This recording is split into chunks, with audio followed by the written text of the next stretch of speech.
Olá, tudo bem? Hoje é o dia 27 do nosso desafio de leitura da Bíblia comentada em 365 dias. Eu sou a Tati, muitíssimo obrigada pela sua companhia.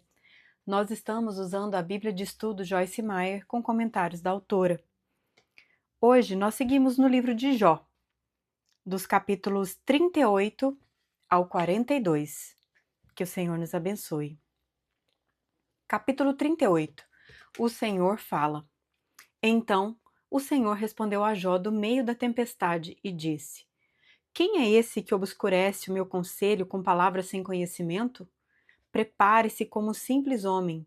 Vou fazer-lhe perguntas e você me responderá. Onde você estava quando lancei os alicerces da terra? Responda-me se é que você sabe tanto. Quem marcou os limites das suas dimensões? Talvez você saiba. E quem estendeu sobre ela a linha de medir? E os seus fundamentos sobre o que foram postos? E quem colocou sua pedra de esquina enquanto as estrelas matutinas juntas cantavam e todos os anjos se regozijavam? Quem represou o mar, pondo-lhe portas, quando ele rompeu do ventre materno, quando vesti de nuvens e em densas trevas o envolvi, quando fixei os seus limites e lhe coloquei portas e barreiras, quando eu lhe disse: Até aqui você pode vir, além deste ponto, não. Aqui faço parar suas ondas orgulhosas? Você já deu ordens à manhã ou mostrou à alvorada o seu lugar, para que ela apanhasse a terra pelas pontas e sacudisse dela os ímpios? A terra toma forma como barro sob o sinete, e tudo nela se vê como uma veste. Aos ímpios é negada a sua luz, e quebra-se o seu braço é levantado. Você já foi até as nascentes do mar, ou já passeou pelas obscuras profundezas do abismo? As portas da morte lhe foram mostradas? Você viu as portas das densas trevas? Você faz ideia de quão imensas são as áreas da terra? Fale-me se é que você sabe. Como se vai ao lugar onde mora a luz? E onde está a residência das trevas? Poderá você conduzi-las ao lugar que lhes pertence? Conhece o caminho da habitação delas? Talvez você conheça, pois você já tinha nascido. Você já viveu tantos anos? Acaso você entrou nos reservatórios de neve, já viu os depósitos de saraiva que eu guardo para os períodos de tribulação, para os dias de guerra e de combate? Qual o caminho por onde se repartem os relâmpagos? Onde é que os ventos orientais são distribuídos sobre a terra? Quem é que abre um canal para a chuva torrencial e um caminho para a tempestade trovejante, para fazer chover na terra em que não vive nenhum homem no deserto onde não há ninguém? Para matar a sede do deserto árido e nele fazer brotar vegetação? Acaso a chuva tem pai? Quem é o pai das gotas de orvalho? De que ventre materno vem o gelo? E quem dá a luz à geada que cai dos céus quando as águas se tornam duras como pedra e a superfície do abismo se congela?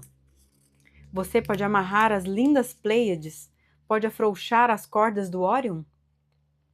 Pode fazer surgir no tempo certo as constelações ou fazer sair a ursa com seus filhotes? Você conhece as leis dos céus? Você pode determinar o domínio de Deus sobre a terra? Você é capaz de levantar a voz até as nuvens e cobrir-se com uma inundação? É você quem envia os relâmpagos e eles lhe dizem: Aqui estamos? Quem foi que deu sabedoria ao coração e entendimento à mente? Quem é que tem sabedoria para avaliar as nuvens? Quem é capaz de despejar os cântaros de água dos céus quando o pó se endurece e os torrões de terra aderem uns aos outros? É você que caça a presa para a leoa e satisfaz a fome dos leões, quando se agacham em suas tocas ou ficam à espreita no matagal? Quem dá alimento aos corvos quando seus filhotes clamam a Deus e vagueiam por falta de comida? Comentários da autora. Aplicação para a vida. Quando Deus perguntou a Jó onde habita a luz e onde está a residência das trevas, estava enfatizando o seu conhecimento limitado e o mistério que o cerca. Jamais saberemos tudo o que Deus sabe. Jamais saberemos tudo o que há para se saber a respeito dele. Mas ele sabe tudo o que existe sobre nós. E na sua tremenda grandeza está fazendo grandes coisas por nós e em nossas vidas. Capítulo 39. Você sabe quando as cabras monteses dão à luz? Você está atento quando a corça tem o seu filhote? Acaso você conta os meses até elas darem à luz? Sabe em que época elas têm as suas crias? Elas se agacham, dão à luz aos seus filhotes e suas dores se vão. Seus filhotes crescem nos campos e ficam fortes, partem e não voltam mais. Quem pôs em liberdade o jumento selvagem? Quem soltou suas cordas?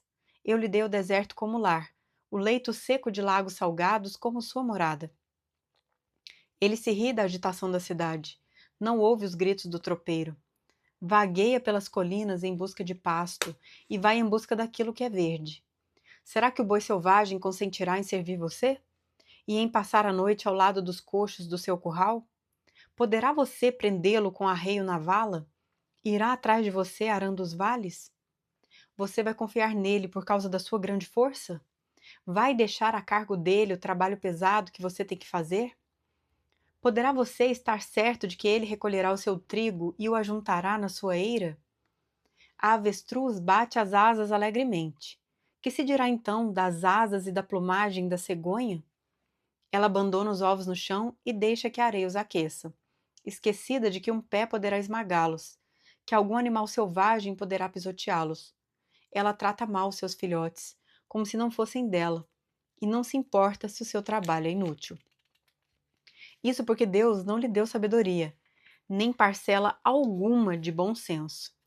Contudo, quando estende as penas para correr, ela ri do cavalo e daquele que o cavalga. É você que dá força ao cavalo ou veste o seu pescoço com sua crina tremulante? Você o faz saltar como um gafanhoto, espalhando terror com seu orgulhoso resfolegar? Ele escava com fúria, mostra com prazer a sua força e sai para enfrentar as armas. Ele ri do medo e nada teme, não recua diante da espada. A aljava balança ao seu lado, com a lança e o dardo flamejantes. Num furor frenético, ele devora o chão. Não consegue esperar pelo toque da trombeta.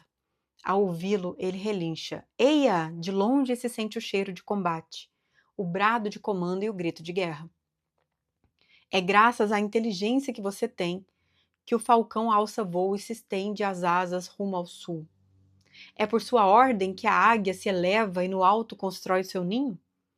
Um penhasco é sua morada, e ali passa a noite. Uma escarpa rochosa é a sua fortaleza. De lá sai ela em busca de alimento. De longe os seus olhos o veem. Seus filhotes bebem sangue, e onde há mortos, ali ela está. Capítulo 40. Disse ainda o Senhor a Jó: aquele que contende com o Todo-Poderoso poderá repreendê-lo? Que responda a Deus aquele que o acusa. Então Jó respondeu ao Senhor: sou indigno, como posso responder-te? Ponho a mão sobre a minha boca. Falei uma vez, mas não tenho resposta. Sim, 2 vezes, mas não direi mais nada. Depois o Senhor falou a Jó do meio da tempestade: prepare-se como simples homem que é. Eu lhe farei perguntas e você me responderá. Você vai pôr em dúvida a minha justiça? Vai condenar-me para justificar-se? Seu braço é como o de Deus e sua voz pode trovejar como a dele? Adorne-se então de esplendor e glória e vista-se de majestade e honra. Derrame a fúria da sua ira, olhe para todo orgulhoso e lance-o por terra. Olhe para todo orgulhoso e humilhe-o, esmague os ímpios onde estiverem. Enterre-os todos juntos no pó, encubra os rostos deles no túmulo. Então, admitirei que a sua mão direita pode salvá-lo. Veja o behemote, que criei quando criei você, e que come capim como boi. Que força ele tem em seus lombos! Que poder nos músculos do seu ventre! Sua cauda balança como cedro, os nervos de suas coxas são firmemente entrelaçados. Seus ossos são canos de bronze, seus membros são varas de ferro. Ele ocupa o primeiro lugar entre as obras de Deus. No entanto, o seu Criador pode chegar a ele com sua espada. Os montes lhe oferecem tudo o que produzem, e todos os animais selvagens brincam por perto. Sob os lotos se deita, oculto entre os juncos do brejo. Os lotos o escondem à sua sombra. Os salgueiros junto ao regato o cercam. Quando o rio se enfurece, ele não se abala mesmo.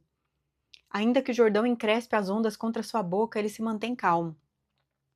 Poderá alguém capturá-lo pelos olhos ou prendê-lo em armadilha e enganchá-lo pelo nariz? Capítulo 41. Você consegue pescar com anzol o Leviatã ou prender sua língua com uma corda? Consegue fazer passar um cordão pelo seu nariz ou atravessar seu queixo com um gancho? Você imagina que ele vai lhe implorar misericórdia e falar-lhe palavras amáveis?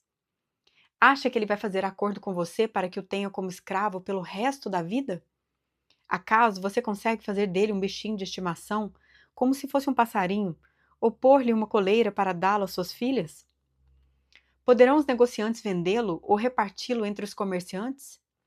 Você consegue encher de arpões o seu couro e de lanças de pesca a sua cabeça? Se puser a mão nele, a luta ficará em sua memória, e nunca mais você tornará a fazê-lo. Esperar vencê-lo é ilusão. Apenas vê-lo já é assustador. Ninguém é suficientemente corajoso para despertá-lo. Quem então será capaz de resistir a mim? Quem primeiro me deu alguma coisa que eu lhe deva pagar?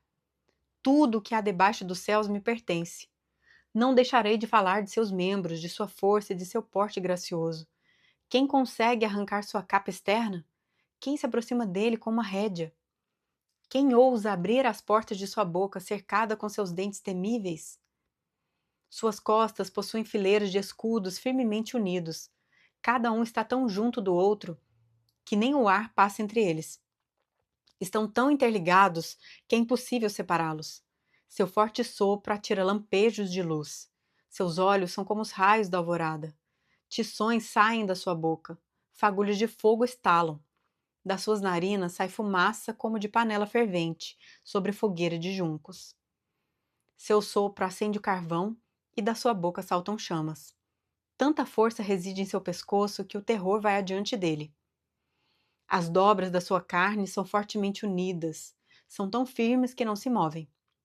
Seu peito é duro como pedra, rijo como a pedra inferior do moinho.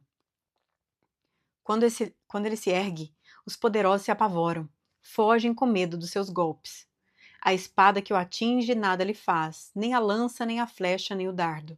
Ferro ele trata como palha, e bronze como madeira podre. As flechas não o afugentam, as pedras das fundas são como cisco para ele.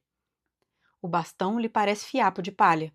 O brandir da grande lança o faz rir. Seu ventre é como caco denteado, e deixa rastro na lama como trilho de debulhar. Ele faz as profundezas se agitarem como caldeirão fervente, e revolve o mar como pote de unguento. Deixa atrás de si um rastro cintilante, como se fossem os cabelos brancos do abismo. Nada na terra se equipara a ele, criatura destemida. Com desdém olha todos os altivos, reina soberano sobre todos os orgulhosos. Capítulo 42. Então Jó respondeu ao Senhor: Sei que podes fazer todas as coisas. Nenhum dos teus planos pode ser frustrado. Tu perguntaste: Quem é esse que obscurece o meu conselho sem conhecimento?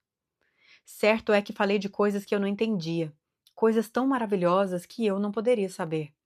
Tu disseste: Agora escute, e eu falarei. Vou fazer-lhe perguntas e você me responderá. Meus ouvidos já tinham ouvido a teu respeito, mas agora os meus olhos te viram. Por isso menosprezo a mim mesmo e me arrependo no pó e na cinza. Epílogo. Depois que o Senhor disse essas palavras a Jó, disse também a Elifaz de Temã: Estou indignado com você e com seus dois amigos, pois vocês não falaram o que é certo a meu respeito, como fez seu servo Jó. Como fez meu servo Jó. Vão agora até meu servo Jó. Levem 7 novilhos e 7 carneiros, e com eles apresentem holocaustos em favor de vocês mesmos. Meu servo Jó orará por vocês. Eu aceitarei a oração dele e não lhes farei o que vocês merecem, pela loucura que cometeram. Vocês não falaram o que é certo a meu respeito, como fez meu servo Jó. Então Elifaz de Temã, Bildade de Suá e Zofar de Naamate fizeram o que o Senhor lhes ordenara. E o Senhor aceitou a oração de Jó. Depois que Jó orou por seus amigos, o Senhor o tornou novamente próspero e lhe deu em dobro tudo o que tinha antes. Todos os seus irmãos e irmãs e todos os que o haviam conhecido anteriormente vieram comer com ele em sua casa. Eles o consolaram e o confortaram por todas as tribulações que o Senhor tinha trazido sobre ele. E cada um lhe deu uma peça de prata e um anel de ouro. O Senhor abençoou o final da vida de Jó mais do que o início. Ele teve 14.000 ovelhas, 6.000 camelos, 1.000 juntas de boi e 1.000 jumentos. Também teve ainda 7 filhos e 3 filhas. A primeira filha deu o nome de Gemima, a segunda o de Késia e a terceira o de Queren-Apuc. Em parte alguma daquela terra havia mulheres tão bonitas como as filhas de Jó, e seu pai lhes deu herança junto com seus irmãos. Depois disso, Jó viveu 140 anos. Viu seus filhos e os descendentes deles até a 4ª geração e então morreu em idade muito avançada. Comentários da autora. Colocando a palavra em ação. Você já foi acusada injustamente e isso a deixou profundamente ferida? Assim como Jó, ore por aqueles que a feriram e perdoe-os. Quando perdoamos, Deus traz restauração. Aplicação para a vida. Quando as pessoas nos traírem ou nos fizerem mal, temos de passar no teste do perdão. Em Jó 42, lemos que Jó orou por seus amigos. Esses eram os amigos que o haviam julgado e criticado. Esses eram os amigos que não ficaram ao lado dele na sua dor e sofrimento, quando ele perdeu tudo. O que aconteceu quando Jó orou por ele e os perdoou? Por eles. Recebeu bênção dobrada do Senhor. Com base na história de Jó, gosto de dizer: se você fizer as coisas do jeito de Deus, Ele lhe dará o dobro pelos seus problemas. Não importa o que você esteja passando nesse momento, Deus ainda tem o mesmo bom plano para você que tinha no instante em que você nasceu. Ele nunca mudou de ideia. Desde o instante em que o inimigo a atacou, Deus já planejava restaurar a sua vida. Chegamos ao fim do nosso episódio de hoje. Te aguardo para o próximo dia. Que o Senhor nos abençoe.